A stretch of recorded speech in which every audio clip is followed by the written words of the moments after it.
ọba ẹgbẹ́ wọn padà sí normal screen wọ́n tún Dáló tẹ money gun ọba ṣe rí mi. Ta ló fẹ́ fi money gun ìgbàyàwó mi? Ọba wọn lè fi money gun gbà mí jàre. Ọba ẹ má dá wọn lóhùn. Ọba ẹ̀mí rèé. ìyàwó yìí láṣẹ́wó díẹ̀ lára ọ̀ tó tún gbọ́yàn sórí screen báyìí.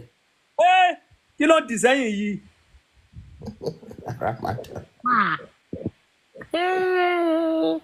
Ta ló fún lédi lọ tí mo lọ? Ọba wọn máa gbàyàwó yìí finally. Ta ló send money gun yìí? Instead of send money gun ọba ìyàwó lẹ́yìn send money.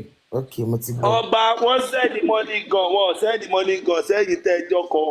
Oye rádaràda wọ́n send money gun sọ́kọ̀ wọ́n send money gun síyàwó rádaràda. Láìpẹ́ ṣe ẹwẹ́jú wá bí mi.